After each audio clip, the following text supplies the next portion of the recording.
selamat datang di Potser Podcast Sehari.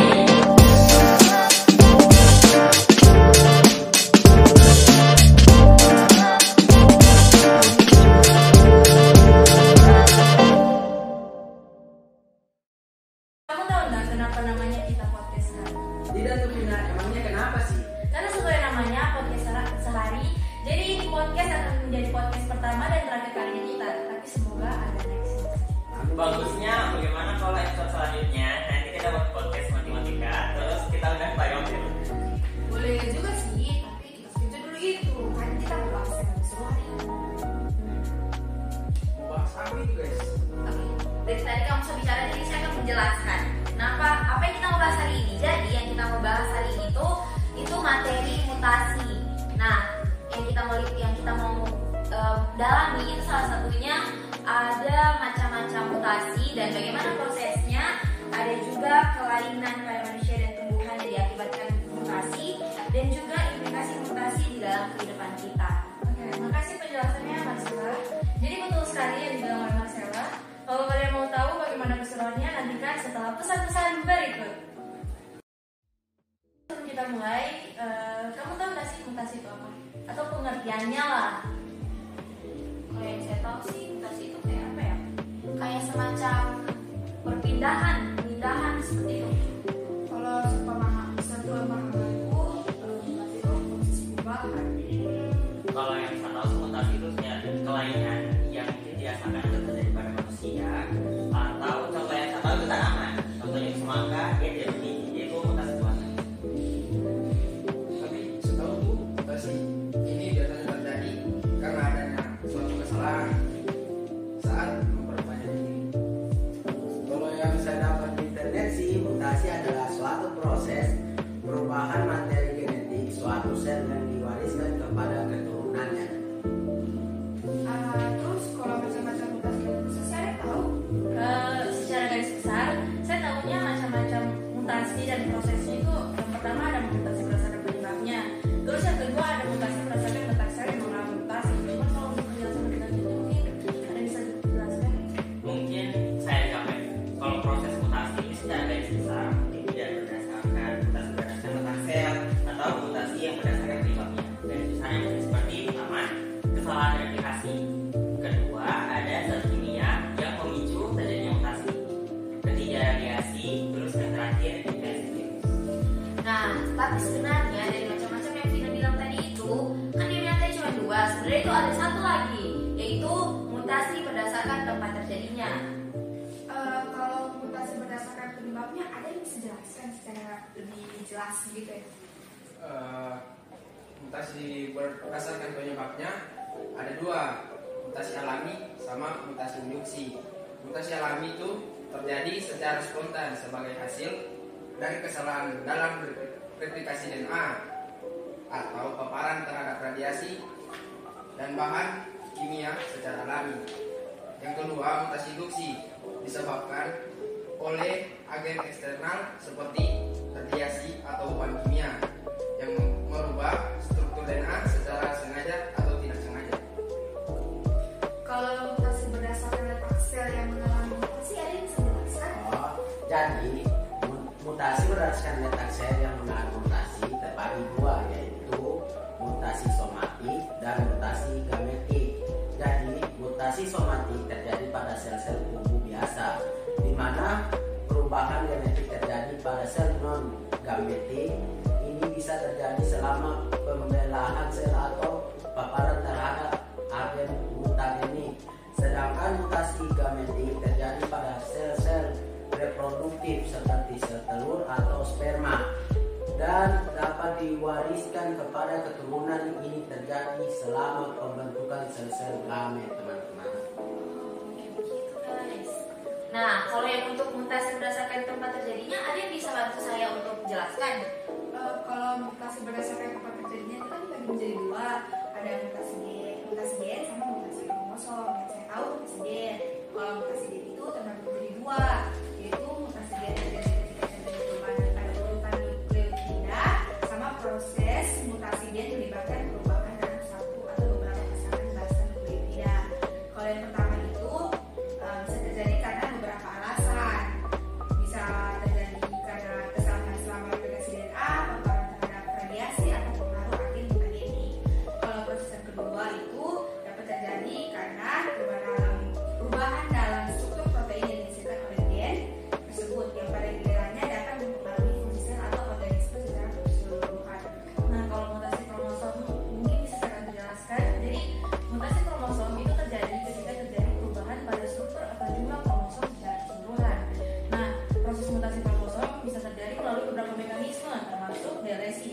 hilangnya sebagian atau seluruh segmen kromosom. Lalu ada duplikasi, yaitu penggandaan sebagian atau seluruh kromosom. Ada inversi atau pembalikan orientasi sebagian kromosom. Ada translokasi atau pemindahan sebagian kromosom ke lokasi lain. Atau mutasi poliploidi atau perubahan dalam jumlah set kromosom. Nah, mutasi kromosom seringkali menghasilkan perubahan genetik yang lebih besar daripada mutasi gen, karena melibatkan perubahan pada sejumlah besar gen sekaligus. Oh, begitu. Oh iya guys, kan tadi kita juga harus mencari tahu bagaimana itu proses terjadinya mutasi atau bagaimana tahapannya. Ada yang bisa bantu saya bagaimana atau jelaskan bagaimana itu prosesnya? Saya. Oke, tahapan proses mutasi itu terdiri dari 4 tahapan. Pertama, perubahan DNA, selanjutnya pengaruh pada pembentukan protein, terus ekspresi fenotip, dan terakhir seleksi alami. Kalau untuk perubahan DNA itu sama saya kurang paham sih. Bisa kamu kasih jelaskan saya? Ya, penjelasan DNA mulanya terjadi perubahan pada urutan basa nitrogen dalam DNA. Ini biasa berupa penambahan, penghapusan, atau substitusi basa nitrogen. Kalau untuk pengaruh protein, Kalau pengaruh pada pembentukan protein, mutasi dapat mempengaruhi pembentukan protein karena DNA mengandung instruksi untuk membuat protein. Jika mutasi terjadi pada gen yang mengkode protein, itu dapat menghasilkan protein yang berbeda dari biasanya. Nah, kalau yang ekspresi fenotype, Ekspresi fenotip, mutasi dapat menghasilkan perubahan pada genetik organisme, yaitu ciri-ciri fisik atau sifat-sifat yang dapat diamati. Hal ini dapat menyebabkan perubahan dalam bentuk, warna, fungsi, ataupun bentuk organisme. Oh, kalau seleksi alami itu kayak bagaimana? seleksi alam dalam konteks evolusi, mutasi yang memberikan keuntungan adaptif bagi organisme memiliki kemungkinan lebih besar untuk bertahan hidup dan berkembang biak. Sementara mutasi yang merugikan cenderung disaring oleh seleksi alam. Nah, bagaimana kalau kayak contoh kelainan mutasi pada manusia? Ada yang tahu nggak? Oh saya, yang satu itu ada 2 sih. Kayak contoh itu satu sindrom hipertrikosis, disebut juga dengan sindrom Werewolf. Hal ini bukan tanpa alasan karena penderita mengalami pertumbuhan rambut yang tidak wajar. Kayak semuanya rambut itu ada di badannya semua itu. Kayak manusia abad dahulu atau manusia purba. Cacing bakal disaru. tapi bisa juga kayak monyet kan? Oh, iya. Iya, marah sih marah. Kayak begitu dia teman-teman. Ya, yang kedua itu albinisme adalah mutasi genetis yang paling dikenal. Banyak itu terjadi di luar negeri. Oh, itu kayak Aurora nggak sih? Oh. Yang semuanya rambutnya Saya jadi dia. nggak ada hitam, bukan itu putih-putih kepucatan begitu warnanya. Saya baru tahu itu apa albino. Itu kelainan. Itu juga bisa terjadi pada hewan biasanya. Hah? Iya, albinisme. Tapi kalau di hewan orang biasanya itu albino. Ada sindrom progeria yang menyebabkan seseorang mengalami penurunan dini dengan cepat. Penyakit ini disebabkan oleh mutasi gen LMNA, protein yang memberikan dukungan pada inti sel. Gejalanya adalah kebotakan seluruh tubuh, kulit kaku, gangguan tulang, gangguan pertumbuhan, bengkak laminan, Gizmodo. Progeria ini terjadi pada 1 dari 8 juta kelahiran hidup. Beberapa kali itu contohnya yang ada kepala yang besar itu. Tidak. Yang Itu mana? toko merah. Ya itu. Itu toko merah.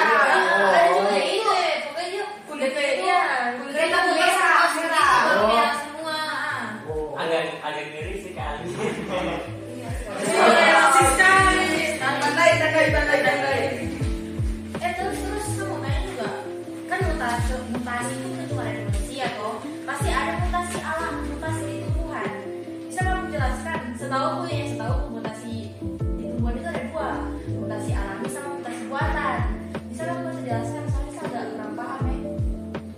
Kalau mutasi alami pertumbuhan, contohnya jeruk.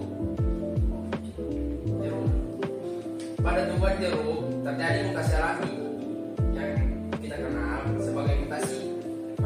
Geta. Varia Geta. Iya. Mutasi ini mengakibatkan perubahan warna daun dari hijau ke putih atau kuning pada sebagian daun tanaman. Ini disebabkan oleh mutasi pada gen-gen yang mengatur produksi pigmen klorofil. Tapi tunggu, tadi kan dibilang ada perubahan warna daun dari hijau ke kuning, ke putih atau kuning. Itu bukan yang kalau daunnya mengering, itu kelainan. Itu ada dampaknya nggak sih? Dampak kalau dia itu kasihan. Dampaknya itu tanaman jeruk dengan daun variegated itu biasanya memiliki kemampuan fotosintesis yang lebih rendah daripada tanaman dengan daun hijau normal. Namun, karena mutasi ini kadang-kadang membuat tanaman menjadi lebih menarik secara estetika. Tanaman jeruk variegata sering dicari oleh para karakter tumbuhan hias karena dia itu sangat bagus kalau sudah ada mutasi-mutasi. Berarti dia ini ditanam bukan karena jeruknya, karena warnanya cantik. Nah, untuk contoh mutasi buatan pada tumbuhan, itu ada yang tahu nggak? Kalau contoh mutasi buatan pada tumbuhan itu ada padi. Terus jenis mutasinya itu penggunaan variasi. Untuk meningkatkan variasi genetik dalam upaya untuk menghasilkan varietas padi yang lebih unggul secara agronomis. Ilmuwan menggunakan radiasi sebagai agen mutagenik. Radiasi sinar gamma atau sinar X digunakan untuk menginduksi mutasi dalam biji padi. Bukannya sinar gamma atau sinar X itu yang kita pelajari, yang diajar Paus sama kita? Iya, Iya ya, berarti ada hubungannya sama fisika. Berarti bukan itu sinar berbahaya. Berarti di sinar biologi hubungan. Bisa jadi. Tapi kalau dampaknya mutasi buatan pada tumbuhan itu apa ya? Beberapa dampak mutasi yang dapat dihasilkan untuk menghasilkan tanaman padi dengan sifat-sifat yang diinginkan, seperti ketahanan terhadap penyakit atau produktivitas yang tinggi. Varietas padi yang dihasilkan dari mutasi ini dapat membantu petani meningkatkan hasil panen dan ketahanan tanaman terhadap lingkungan yang berubah. Jadi dia bisa bantu petani menanam padi-padi. Jadi kalau pakai sinar X sama radiasi itu kayak lebih baik, tapi berasa bisa jadi tsunami. Nah, ini kesimpulannya memang begitu. Berarti ini sangat membantu. Ya, berarti ini kayak salah satu dampak positifnya. Nah, betul. Ya. Tapi ada juga ya, karena kan kalau kita belajar dari fisika, itu kan sinar berbahaya. Berarti mungkin ada dampak negatifnya, itu yang kemungkinan nanti akan kita cari tahu. Oh. Kita cari tahu masing-masing saja. Oke, kita langsung lanjut ke implikasi mutasi dalam kehidupan. Siapa yang mau bantu jelaskan? Saya. Oke, lanjut. Oke, jadi yang saya tahu itu ada 6. Yang pertama evolusi, kedua kesehatan manusia, ketiga pertanian dan pembelian tanaman, keempat bioteknologi, kelima konservasi dan lingkungan, dan keenam itu keamanan pangan. Tapi yang saya tahu itu penjelasannya cuma 3, evolusi, kesehatan manusia, sama pertanian dan pembelian tanaman. Mungkin saya bisa jelaskan secara singkat. Jadi yang pertama evolusi. Evolusi adalah sumber utama variasi genetik yang diperlukan oleh evolusi. Perubahan genetik yang diakibatkan oleh mutasi memungkinkan organisme untuk beradaptasi dengan lingkungannya. Ini memainkan peran penting dalam proses seleksi alam dan evolusi spesies. Terus yang kedua adalah kesehatan manusia.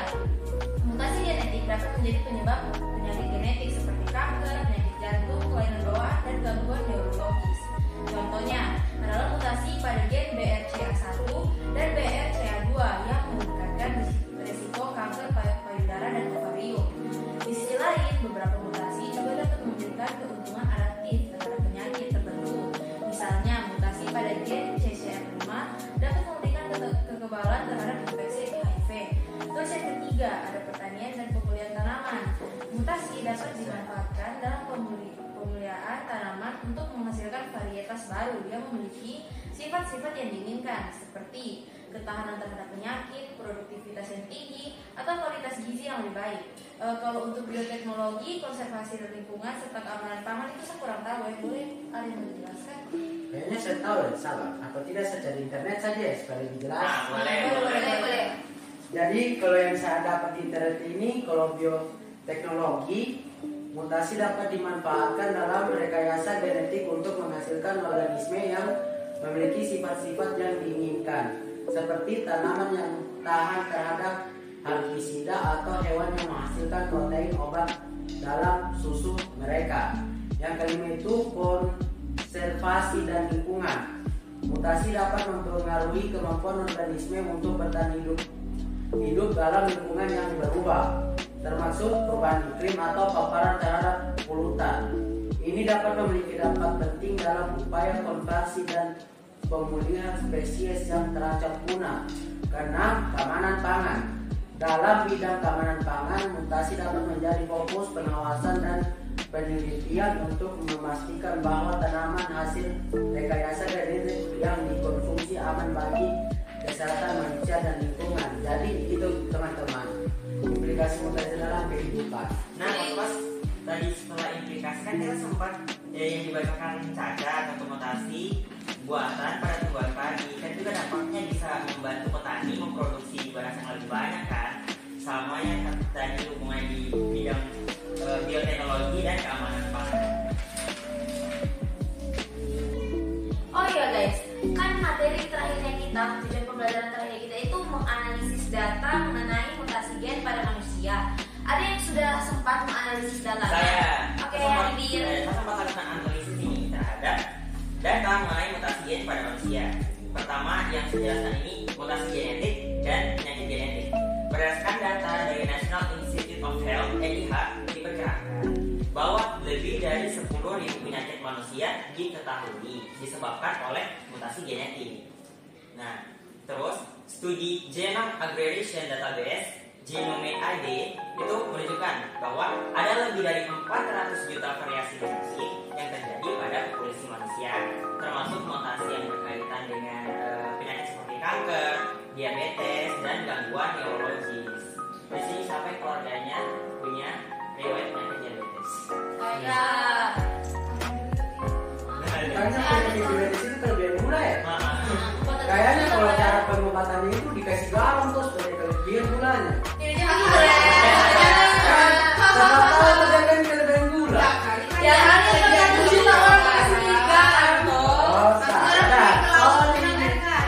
Udah sekalian minum kopi. Habis itu kelebihan garam nanti itu. Oke, lanjut.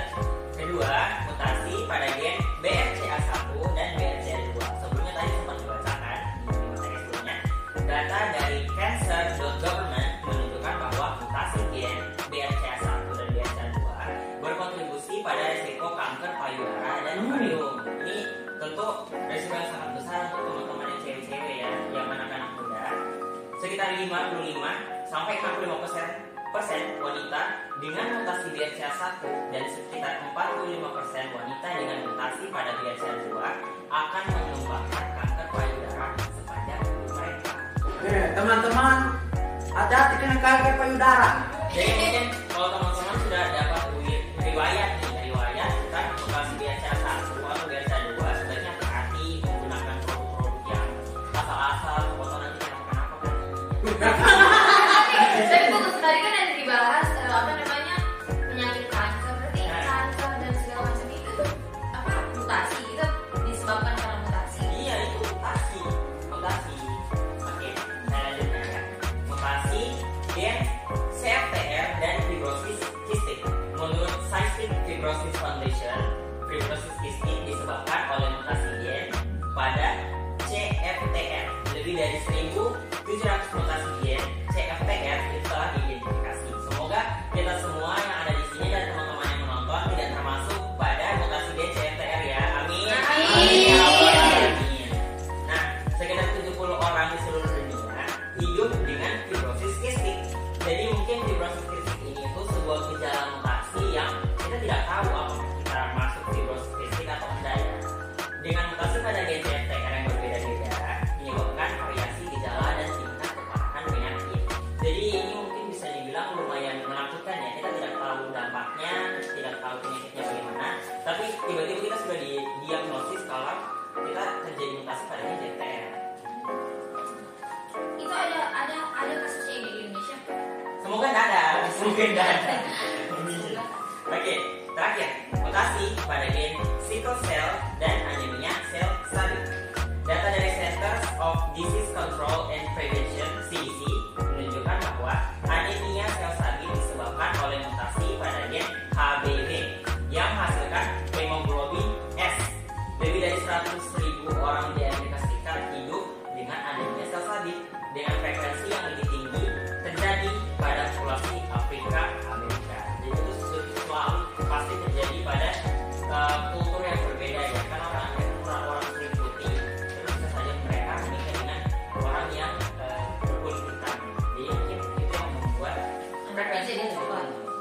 Makanya jadi kopi susu. Ya. Oke, untuk materi kita, belum habis guys. Ternyata masih ada satu lagi. Penyaringan genetik dan tes pewarisan. Ini datanya dari American College of Medical Genetics and Genomics (ACMG). Tes penyaringan genetik semakin digunakan untuk mendeteksi resiko penyakit genetik yang dapat diwariskan. Jadi kan penyakit genetik sempat dulu kita pelajari waktu ulangan ya, kalau penyakit genetik itu bisa diwariskan dengan sangat mudah. Data menunjukkan sekitar 10 juta tes genetik yang dilakukan di setiap tahun di Amerika Serikat dengan pertumbuhan penggunaan yang terus meningkat. Jadi sebelumnya yang di poin 4 kan banyak mutasi genetik yang CFTR. Belum lagi ternyata itu masih bisa disaring dan diwarisi ke anak keturunannya. Jadi untuk cewek-cewek jangan menikah dengan orang sendiri. Pada sekali bule. Kita ada bule, tapi bulenya ya di luar. Dia di luar ternyata dia punya mutasi dia CFTR. Jadi merugikan yang keturunan. Untuk pacarku orang Korea. Ini terlalu halus. Iya, halus. Oh, iya guys, oh halus. Menyala bosku. Menyala bosku. Masih bagus kok dapat pewarisan harta. Ini pewarisan Penyakit.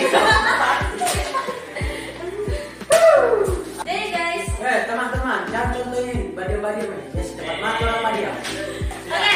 Mending Jadi ketawa-ketawa. guys, Kalau sudah lagi- saya mau closing. Jadi guys, itu ada beberapa pembahasan kita tentang mutasi. Semoga teman-teman bisa paham dan mengerti. Dan juga